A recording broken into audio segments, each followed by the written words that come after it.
Hey everyone, welcome back to Web3 Deep Dive Podcast. I'm your host, Rachel Wolfson. I've got a really exciting interview lined up for you guys today. Today, I am speaking with Richard Jones. He is the CEO of Bitline. And I'm also speaking with Thomas McDonald. He is the Corporate Senior Director of Cage and Credit at Choctaw Nation of Oklahoma. So today, we are actually here at the Choctaw Casino and Resort here in Oklahoma. And we are speaking all about digital assets and how those are being used here at a traditional casino. And this is actually a really interesting interview because digital assets are actually being integrated into the casino. So they're not just being leveraged, but Bitline is actually integrating into Choctaw and letting people use those digital assets in different ways. This is a really interesting interview, and I encourage you guys to listen to the entire episode to learn all about this integration and how digital assets are transforming the traditional casino industry. Okay, before getting started with today's interview, I also want to take the time to thank the sponsor behind Web3 Deep Dive Podcast. Kula DAO is the official sponsor behind Web3 Deep Dive, and we're just going to take a minute to find out how Kula is innovating in the blockchain sector and what they're doing in the industry. Kula is a decentralized impact investment firm that transforms overlooked assets into shared prosperity and thriving communities by reshaping how value and opportunity are recognized worldwide.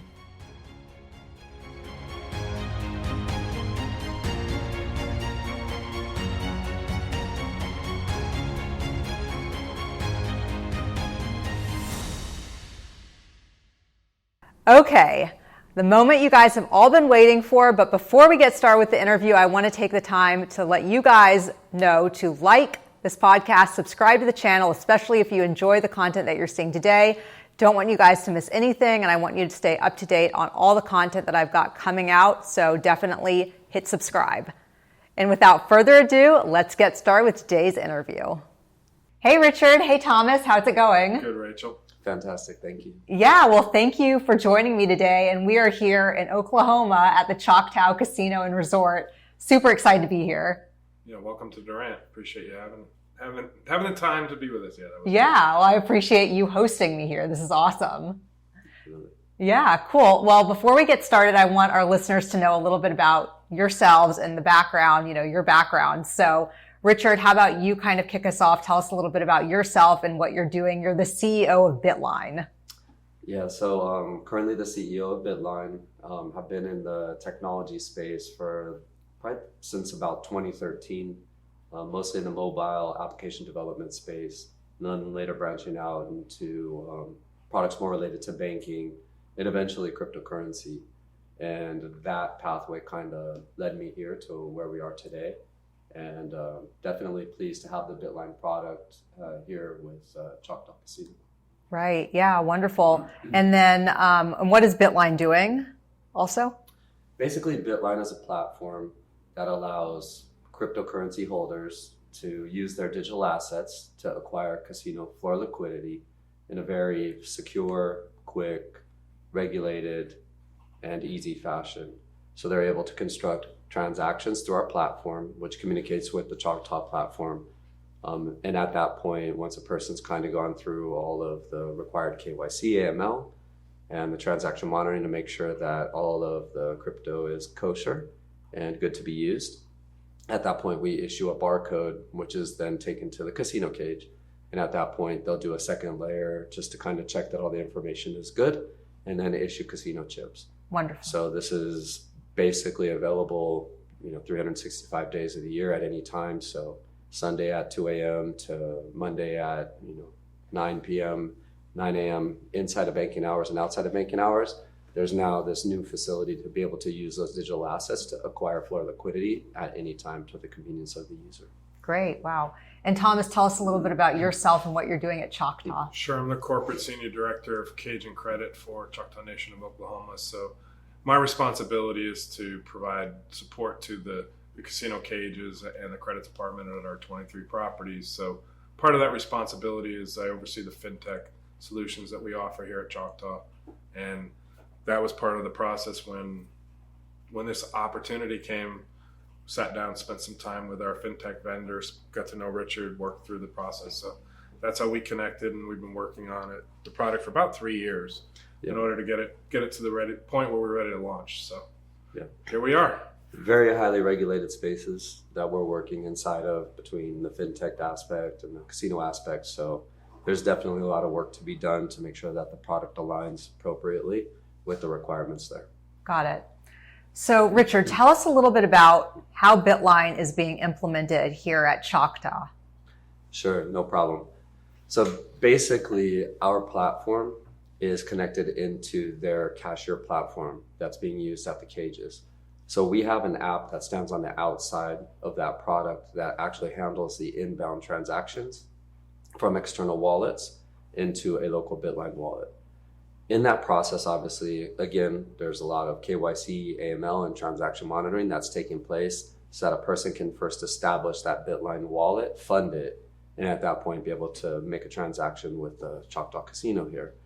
So at the point where a person has funded their Bitline wallet successfully, then they'll create that transaction, which then goes into another corporate holding wallet. At the time that transaction is basically sent in to the Choctaw Casino, the managers definitely have to give an approval to any pending transaction before the patron can actually move forward with the transaction.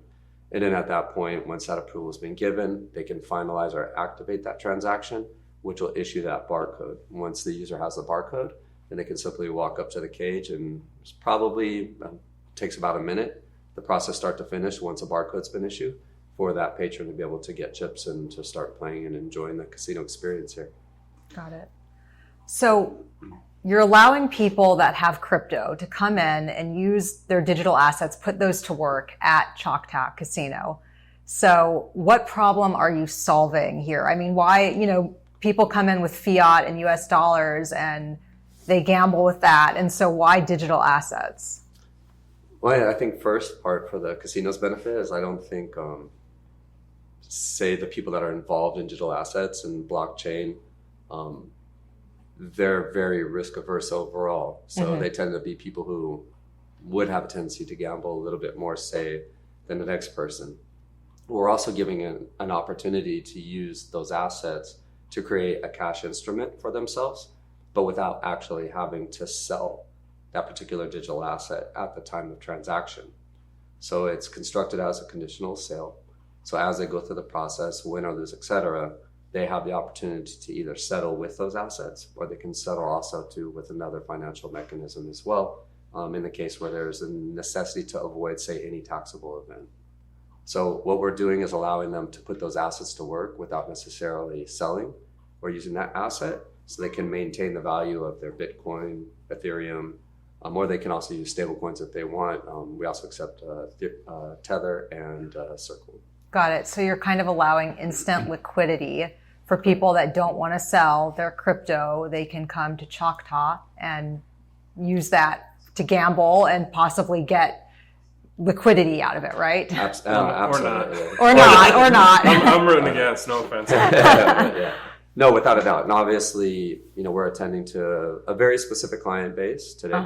However, obviously, as blockchain becomes more adopted across different kind of genres and demographics, then I think you'll see a lot of people kind of leaning towards these types of transactions.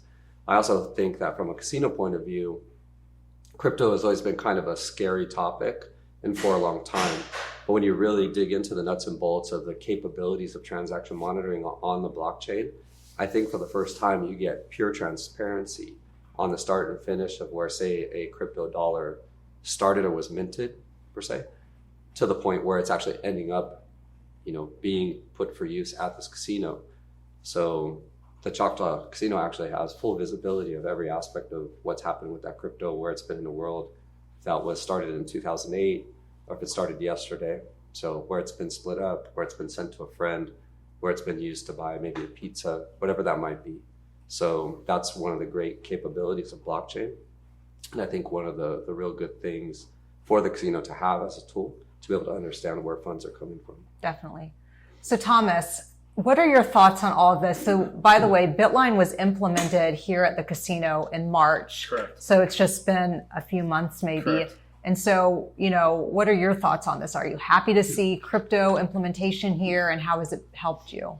Well, big part of what we did, and with the partnership that we worked on, like Richard said, it's scary for gaming regulators to say, "Oh, okay, crypto's in there." There's a lot of misnomers out there about, everybody's seen movies. They think that it's the evil dark web, and that's what it is. And when we really had an opportunity to look at the blockchain reporting and doing the reviews and the level of detail and the amount of flags that could pop up.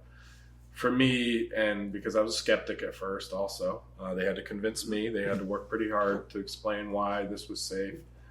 So they convinced me that we were in pretty good shape, and then was able to pass that confidence along and explain it to our regulators. And they looked at it and they felt good about it. So one of the pieces that it's really, I guess, kind of how our marketing works and how we market the product, versus what we're actually doing in transparency.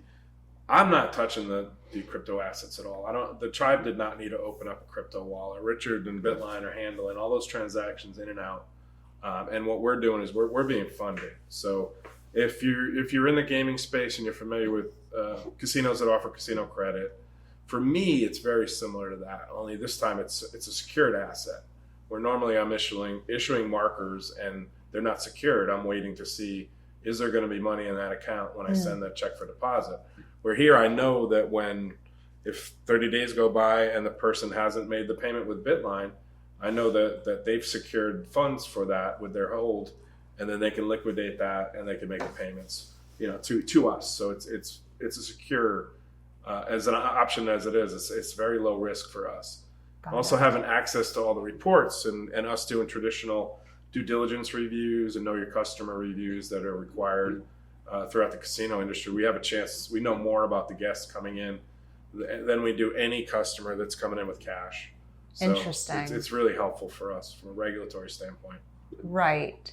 And now you mentioned when we were speaking earlier, we're right outside of Dallas, basically. Correct. And I think that there was a report that you guys did where was it like 40% of people in Dallas are crypto holders, and that's kind of the customer base? Yeah, I'm trying to dig it up for you, Rachel, so that I can accurately reflect it. But yeah, what we saw was it was information that was done in surveys prior to the last presidential election.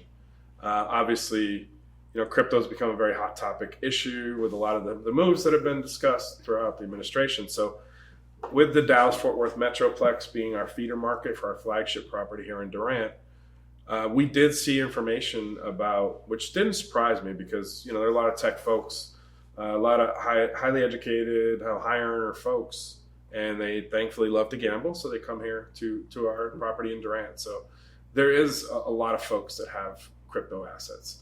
And that's out there through that research that was done by those pre-election pollers. So we had already been working on it for quite a long time. So that question came up when we first launched. Like, we got a lot of folks that were asking me, did we do this because of the timing of an announcement that the administration had made? Because it was literally the day of, or the day after. Yeah, but it was really close to that. Yeah, but it had nothing to do with it. We had been working on this process, and it came down to us picking a random day to do a launch of it, and it's really when our travel schedules worked. So that we could be here, our fintech partner could be here, and we just randomly picked it out of thin air, and it just turned out that all of a sudden, so of course the talk in the crypto world and the regular gaming world was, they must have done this because of this, but there was a lot of work that went into it. Obviously, it was probably somewhat helpful for what we were trying to obviously do here. And it got extra attention, so a little extra attention, and obviously a lot to more institutional, say, media stuff with inside the gaming circle, so to speak. So, but obviously, little by little, the effort is to get this to a much wider group, specifically in the crypto space as well. And just to let people know that, hey, this is available here. And obviously, this is the first of its kind where this type of direct integration has ever happened to be able to provide floor liquidity as we're doing now. So, right. And Richard, you mentioned that, so right now, crypto holders can come to the casino here and it's $10,000 is the limit that they can put down for gambling, right? With their crypto assets? At the current time, yeah. Obviously, Yeah, at we're the launch using of the product. Yeah, we did a test period basically where, made an agreement with our regulators. I mean, it's anytime you roll out new technology, there's reporting expectations. There's a lot of verification that the process and the flow works correctly. We've been working together, cleaning up some of the UX pieces for the, Absolutely. How the product works and some of that flow. So the intent is to increase it substantially, because once we've proofed out that to everybody that regulates us and looks at it, that, we're good, everything looks good. I see this as a replacement, honestly, or an opportunity, not a replacement, an option for folks that traditionally would be credit customers that may not want to go through the entire casino credit application process, where they'd be able to, to get funds into the property. Richard, of course, he's a good salesperson and a business owner, so he'll tell you 365, we can get you going in 5 minutes. Yeah. Honestly, like full disclosure, anybody, if you come in here, we need a little bit of time. We have a human that actually looks at the report. So yeah, no, absolutely. Like I said, everything obviously, when we're sending in a transaction to the casino, it definitely has to go through that approval process on their end too. So there's 2 layers. There's obviously the first layer, which we're going through and we're approving those transactions, and that the transaction monitoring was able to clear the grading that it needed in order to be accepted. And then from there, that patron can construct a transaction, which then it goes into a pending state with Choctaw, and one of their managers will take a look at that and say, okay, is this person on, say, a self-exclusion list? Like there's protocol that they need to go through as well. When we talk about having transactions done in minutes, it's really kind of once you're past that approval, that second approval, at that point, the process is literally a minute, more or less. So, and we found too that during our testing, stablecoins, as quicker. far as the ability to get the blockchain reporting, are way faster than Ethereum and Bitcoin. Absolutely. So it's a substantial difference. Absolutely. Why is that? Well, there's the network dependency on the Bitcoin, right? So we're still depending on the transactions to be confirmed, how many confirmations, et cetera. So there's some, say, time in between the construction of that transaction and actually landing. So Bitcoin taking the longest, Ethereum obviously is a little bit quicker. One older Bitcoins too, right? Like the age of the coin and how much it's moved also probably does influence it a little bit, right? I think most has to do with the amount of demand on the network. Okay. And I think when we were actually looking at some of the transactions, some of the test transactions, it was right around the time when there was a lot of buzz with what the administration was going to do. Right. So the activity on the Bitcoin chain was pretty substantial. But it was still fast. Yeah, stablecoins, they're pretty much stablecoins are amazing. They're instant. Yeah. So they're great for that. Ethereum too. Ethereum performs very well. So obviously, with the 4 that we have, Bitcoin is the gold standard in terms of cryptocurrencies or digital assets, right? So most people are going to be holding that, and that's where most people can take advantage of being able to leverage that Bitcoin in order to make transactions. So my question is, if somebody came in and they wanted to use Bitcoin or Ethereum, these volatile crypto assets, how does that work with the volatility? Because stablecoins are tied to the US dollar, so that makes sense to use USDC or USDT, Tether or Circle. But with Bitcoin, if someone comes in and puts down $10,000 worth of Bitcoin and then it goes to 7,000, how does that work? Well, as part of the platform, we actually built in the capability to manage those types of volatilities where we're discussing non-stablecoin assets. So when a patron actually makes a transaction, what they'll do is they'll apply a larger amount of digital assets and actual chips that will be issued to them. So basically, we're at a factor of 2 to 1. So if I wanted to get $100 in chips, then I would basically post $200 in Bitcoin in order to get that transaction taken care of. Now, what that extra amount does is provides that buffer of liquidity in the case that there's any kind of flash drops in the value of any of the currency, whether Bitcoin or Ethereum. Then we obviously have the ability to notify the patron first along the way as it drops, and there's settings in the system that, hey, if it's gone down 20%, we're going to send you a notification through SMS, internal notification, email, and let you know, hey, this value is dropping at a relative rate, so you might want to take a look at posting more liquidity to keep your transaction in balance. As it goes along, if it gets to a 20% over the amount of the value of the chips that were actually issued to the patron, at that point, then we go into an auto liquidation to make sure that obviously the fintech that's supporting the payments, as well as Choctaw Casino, are protected in the amount of chips that were issued to the user. The rest of the remaining balance would be pushed back into the player's actual wallet, into their Bitline wallet. Got it. Okay. So we have that protection built into the platform. Okay.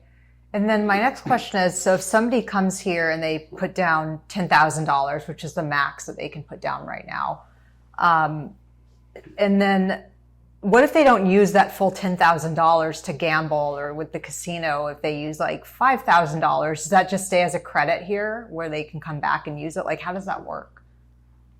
If you want to speak to that. Yeah, well, they really have two options. So they can leave that additional $5,000 in the Bitline application. Mm-hmm. So then that way they could come back over multiple trips and utilize that same initial transfer. Or they can make settlement with Bitline. They can, wire, credit card, whatever it might be. Or they could say, hey, go ahead and liquidate the value of the balance, and then whatever that net difference would be sent back to them. Oh, sent back to their wallet. Yeah. Okay. Yeah, they have there's 4 ways basically a transaction gets closed. They can close with their digital assets. A minute after they made the transaction, if they wanted and paid that there. They can also use an alternative method of payment. So they can use a fiat method such as wire, RTP, card transactions, or others. They can avoid actually selling that digital asset in a case where there might be tax implications or something else. But we have that mechanism there for them as well to close that transaction. They can also gestate that transaction out to 30 days. And once that happens, much in the way as the flash drops, will automatically close the transaction on their behalf. Mm-hmm. And then the time frame is over. So the casino at that point is. And for us as the casino, literally once we do that withdrawal at the cage, we're done with that part of it. If you have a balance and you come back, do another transaction, great. But it's no different than cashing a check. We currently don't utilize the technology. We may down the road where we'd be able to take a settlement. Yeah. It's something we've talked about. We looked at it initially. We do have that available, but at the current time, they wanted to keep this very simple and make the mechanism easy for all parties as a starting point. Got it. Now, Richard, we also spoke about how these are not taxable events. When someone comes and they put like $10,000 worth of crypto and then they use that to gamble. So explain how that's not a taxable event. Sure. It can be a taxable event. And in like flash, say, liquidation, it would be a taxable event. Obviously, I don't think there's ever been an event in the history of Bitcoin that would take that particular value of the coin from where it started where it needed to be. It's just never happened, right? It's usually over the course of 6 months or so, et cetera, but nonetheless.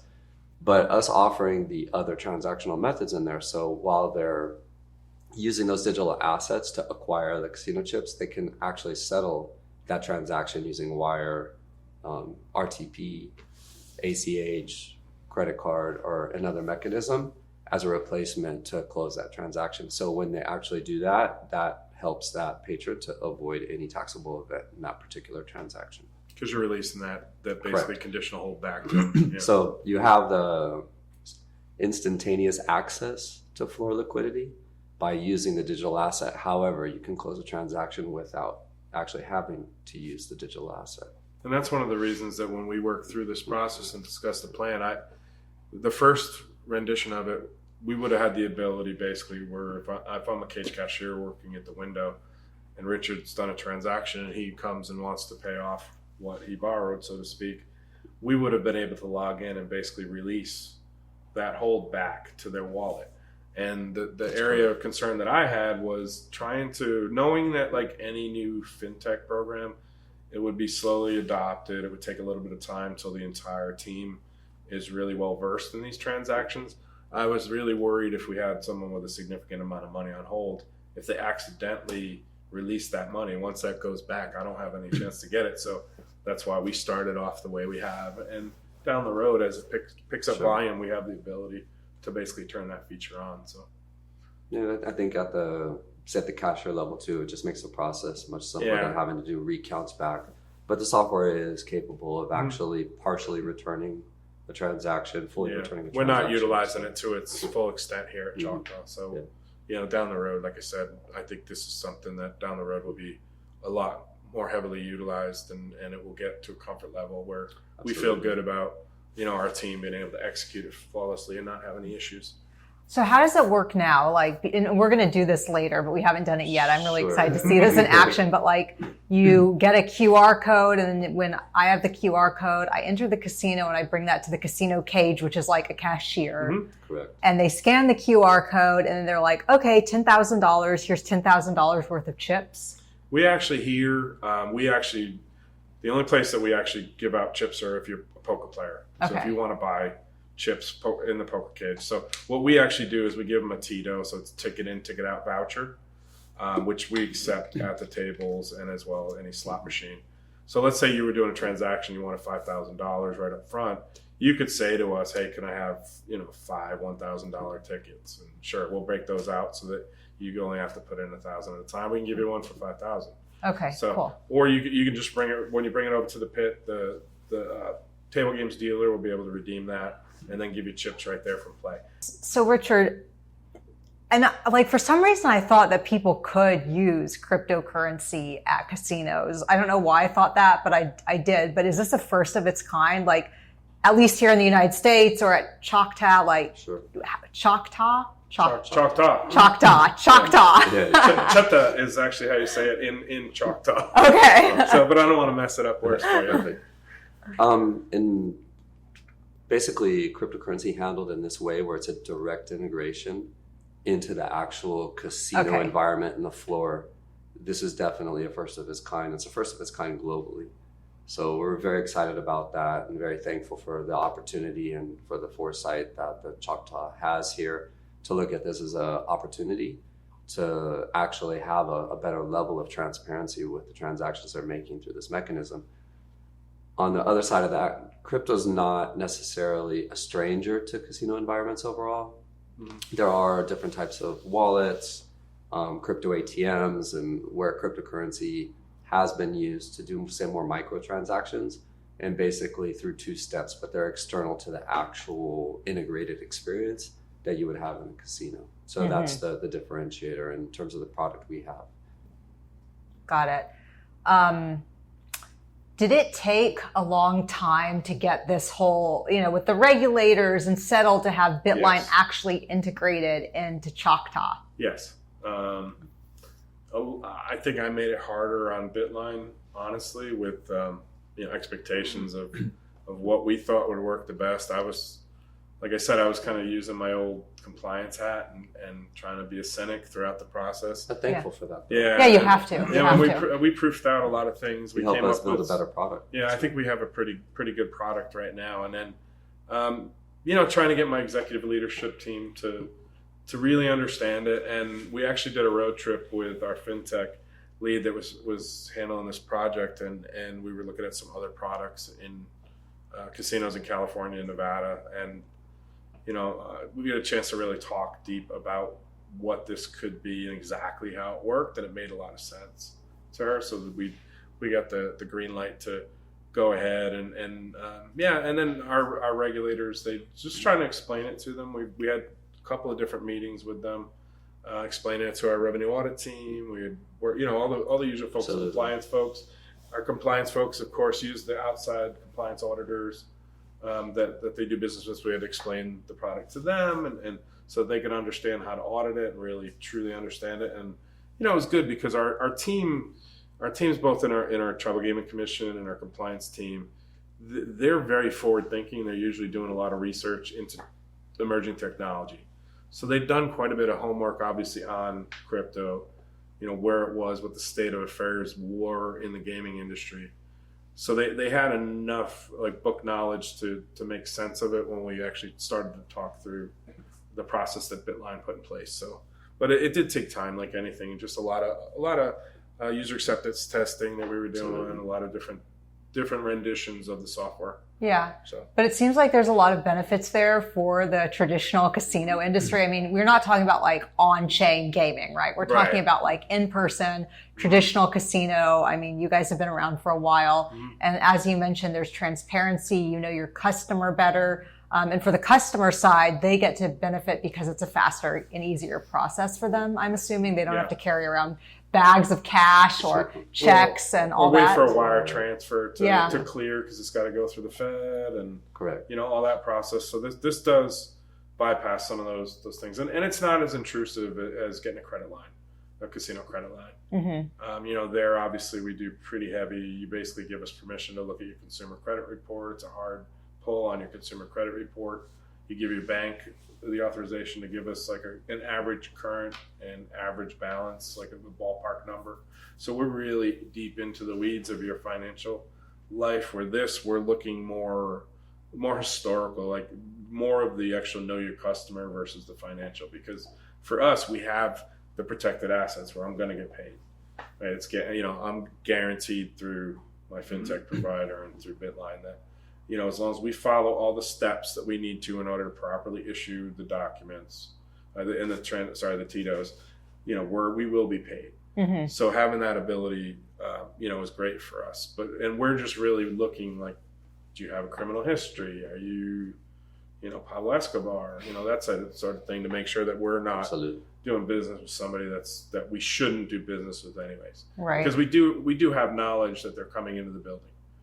We don't know who's walking in off the street and playing with cash. We do know who these folks are. So we do the proper due diligence. It's a do an awful lot there. Do. The Bitline software itself is our own product built from the ground up, database forward. But we did apply tools that are at the top end of the banking industry, security industry, and obviously law enforcement industries, so to speak. So the amount of work that's being done kind of under the hood, the patron's transacting, and for him it's pretty straightforward, him or her, it's pretty straightforward and simple, so to speak. But there are a lot of things happening underneath that we're going through full oversight on who this person is. And but obviously, these are banking, crypto, and casinos are some of the most heavy regulated spaces and businesses in the world. And I think casinos being more traditional might even be a little bit tougher with regards to regulation. So for us, we wanted to make sure that we were providing a product that could manage us at the level of, say, what a normal, say, law enforcement inspection would be. I know with some cases, they might be visited by a regulator, have an audit, or have law enforcement come to them and ask them about a particular person or a transaction, et cetera. So we want to make sure that we're not only meeting those current requirements, but we're beating those current requirements. We follow all the FinCEN expectations. If there was a suspicious transfer in, obviously we would do all the usual FinCEN reporting that would be done. We're monitoring activity. Obviously, if someone transfers, we get notification if money goes into the wallet. For us, of course, it's odd if somebody just leaves it sitting there. So if it goes X number of days where a transaction isn't processed here at the casino, us working with Bitline and their bank, we would, reach out and we would. That's something we would want to report to FinCEN. I think that's really interesting how basically people can use their crypto at the casinos, but at the same time, Bitline is doing compliance and KYC and AML to make sure that these people are legit and verified. And if someone comes into the system that's not, are you working with Chainalysis or anyone on like compliance or, capturing these criminals? It's interesting. The company that we're working with right now is TRM Labs. We actually do have Chainalysis also connected to the system, but we rely heavier on TRM for the scoring and for basically even the history of the chain, so to speak. So say if somebody made a $10 donation to terrorism, through a particular asset 8 years ago, we can actually see that. We can see when it was done. We can see the amount of it, like the whole work. So it's super detailed, really interesting. And so with tools like that, we're doing everything obviously within our power, and I think like to a certain extent beyond what's kind of ever been done before to keep the casino safe from funds coming from a source they don't want it from.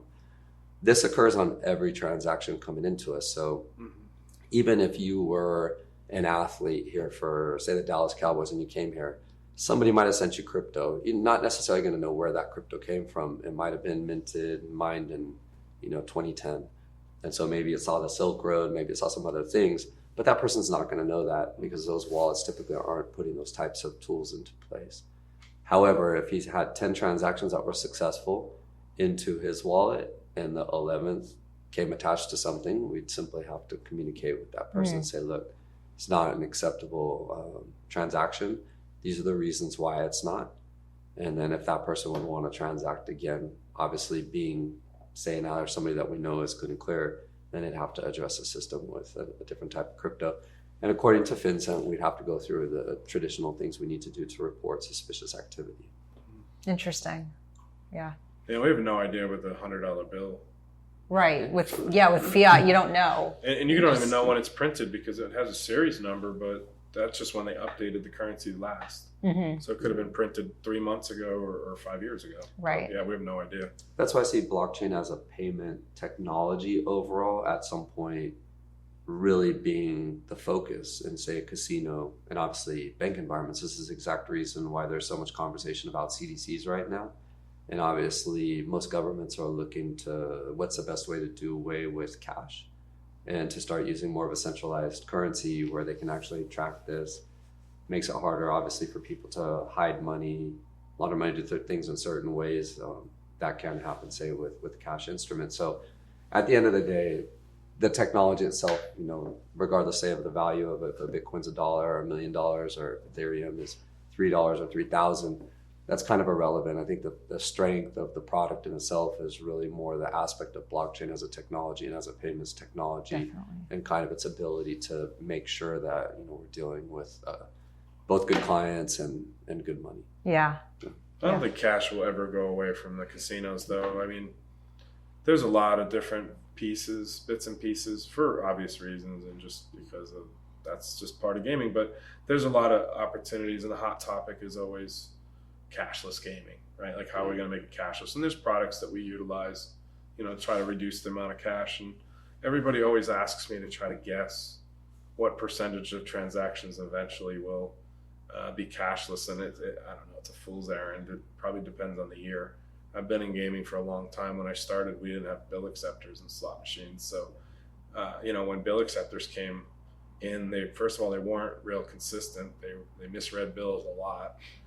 Which is crazy. You don't think of that now. And they weren't really well received. And then the same thing when you went to the voucher, the ticket in, ticket out technology, that was not loved. The people were used to tokens and coin. And that basically the gaming industry forced people into it. I don't know that we'll ever force people into cashless just because of the nature of the business. But, I would not be surprised if at some point in time in my gaming lifetime, we get to, maybe if you look at the growth of, say, like Apple Pay, that's kind of probably the trend of what you're going to look at.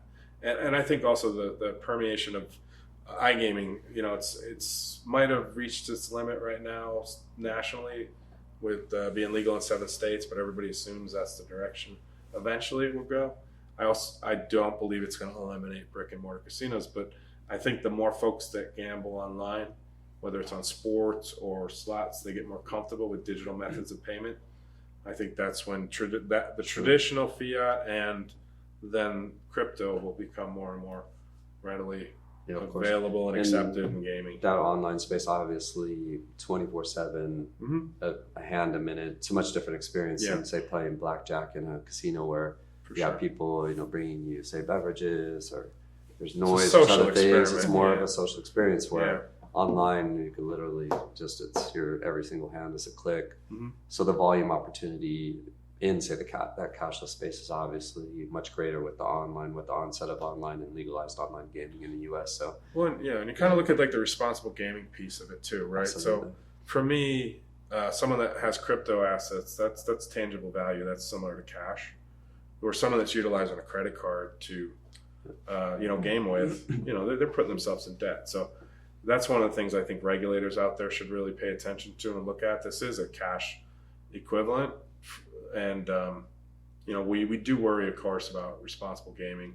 True. Not as much in the U.S. as what you see in Europe, for example. In Europe, I think they moved to no credit cards. Yes. So they're just functional on debit cards, actually. You have to verify. You have to verify what the customer's worth is, and then if someone gambles too much, you're going to be fined if you don't stop them from gambling. You have to really basically be their parent and keep an eye on how much gaming they're doing. And that's an extraordinarily old industry there as well. They've been in online gaming for the better part, I think, of 30 or so years. Yeah. And obviously casinos as far back as you can go.